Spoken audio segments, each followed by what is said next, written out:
মুর্শিদপুর দরবার সম্পর্কে আপনারা দেখেন নাই? ইয়াংরা কথা বলে না কেন? দেখেন নাই মাজার আগুন দিয়ে দিয়েছে? দেখেন নাই? আরে মাজার আগুন দিয়েছে, শুধু তাই নয় মসজিদে আগুন দিয়েছে, দরজা জানালা ভেঙে দিয়েছে। শুধু তাই নয়, দরবারের গরু ছাগল ভেড়া মহিষ সহ হান্ডি ভাতেল যা আছে সব এরা নিয়ে গেছে। এটা কে কে দেখছেন হাত তোলেন, আমি সাক্ষী চাই। কে কে দেখছেন হাত তোলেন।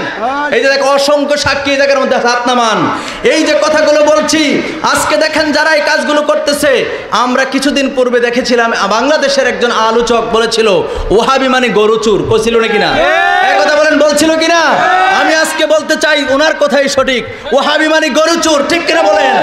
প্রমাণ হলো মুর্শিদপুর। দেখো সত্য কথাগুলো, যদি কারো শরীরে অ্যালার্জি আসে মনে রাখবেন সে ওই দলের। কথা কেন ঠিক কিনা? অ্যালার্জি নেওয়ার কোনো সুযোগ নেই, এগুলো স্পষ্ট দিবালোকের মতো। আজকে এই কথাগুলো আমি কখনো এই কথাগুলো বলতাম না, বলতে এখন বাধ্য হয়েছি। আমার দেশে যেই সব তাণ্ডব চলেছে আল্লাহর ওলিদেরকে নিয়ে, এখন আর চুপ থাকার কোনো সুযোগ নাই। এই জন্য আমি বলতে চাই ওহাবি মানে গরু চুর, প্রমাণ হলো মুর্শিদপুর। আপনারা বলবেন ঠিক, ঠিক কিনা বলেন?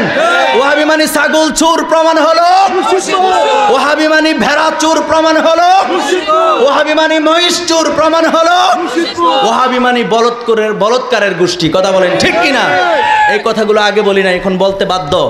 আমরা সারা দেশে কথা বলি, আজকে হোমনা তিতাসে এসেছি, মনে করবেন না যে আজকে প্রথম এসেছি।